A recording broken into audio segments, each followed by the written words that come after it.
Ayurvedic food supplement and medicine. Uddhav ठाकरेंच्या मित्रपक्षांनीच त्यांना मुख्यमंत्रीपदाच्या शर्यतीतून बाहेर फेकलाय. संजय निरुपम.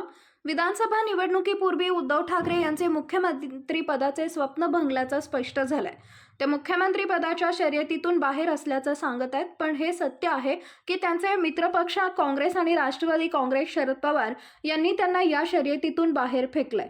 ऑन सीएम पद निवडणुकीनंतर काय होणार, त्यावेळी निश्चितच आकडेवारी पाहिली जाईल आणि त्या आकडेवारीच्या आधारे तिन्ही पक्षांचे नेते बसून चर्चा करतील आणि दिल्लीत बसलेल्या भाजपच्या प्रमुख नेत्यांशी चर्चा करून अंतिम निर्णय घेतला जाईल. सीएम पद की रेस में नहीं है, क्या कहना चाहेंगे इस पर? उद्धव ठाकरे के इस बयान को किस तरह से देखते हैं? देखिए, एक बात तो स्पष्ट हो गई है कि चुनाव से पहले ही उद्धव ठाकरे जी का मुख्यमंत्री बनने का जो सपना था वो चकनाचूर हो गया है।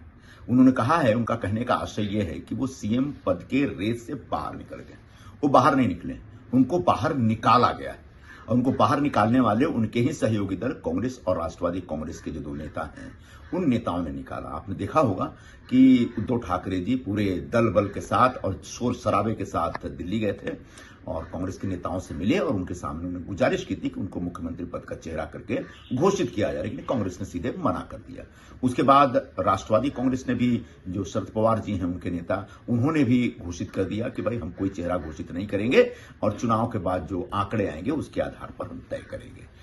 इस बीच शंकानंद हॉल में उन्होंने बहुत जोर से कहा था कि मुझे मुख्यमंत्री पद का चेहरा कौन होगा, ऐसी घोषणा होनी चाहिए, लेकिन किसी ने उनकी बात सुनी नहीं, सबने उपेक्षा कर दी। तो वो निराश होकर के इस रेस से बाहर निकले हैं। आज मुख्यमंत्री पद से उद्धव ठाकरे जी रेस से बाहर निकले हैं। कल आने वाले दिनों में जब चुनाव घोषित हो जाएगा तो पूरा एमवीए महाराष्ट्र में सरकार बनाने या मुख्यमंत्री बनाने के रेस से बाहर हो जाएगा, क्योंकि इन तीनों दलों में इतना भयंकर सिरफुटौल है कि अभी सीट शेयरिंग के नाम पर इनके बहुत झगड़े होने वाले हैं और तीनों दल चाहेंगे कि एक दूसरे को कैसे कमजोर किया जाए ताकि आने वाले दिनों में कोई क्लेम न कर सके।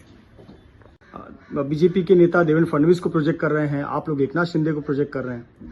देखिए, इस तरह की बातें होती रहेंगी हमारे यहाँ भी और छोटे छोटे नेता या कुछ कार्यकर्ता इस प्रकार की बातें करते रहेंगे, पोस्टर बैनर करते रहेंगे, लेकिन एक जो तथ्य है और जो आम सहमति है महायुति में वो ये है कि एकनाथ शिंदे जी की लोकप्रियता को देखते हुए, उनके कामकाज को देखते हुए पूरी महायुति सरकार एकनाथ शिंदे जी के नेतृत्व में चुनाव मैदान में उतरने जा रही है। यह एक तथ्य, एक सच है।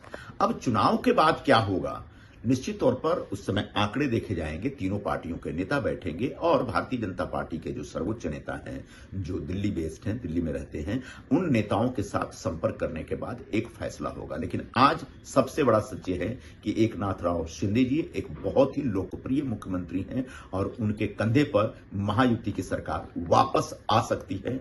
यह तीनों दलों के नेताओं को उनके अंदरूनी सर्वे से मिल रहा है, स्पष्ट हो रहा है। Paras mobile accessories and electronics, mobile व टीव्ही रिपेरी, मोबाईल व सर्व डिश रिचार्ज. आमचा पत्ता 34/2/39 70 foot road, new Pachhapeth, Solapur. Mobile number 774499 6658 आणि 954546 8473.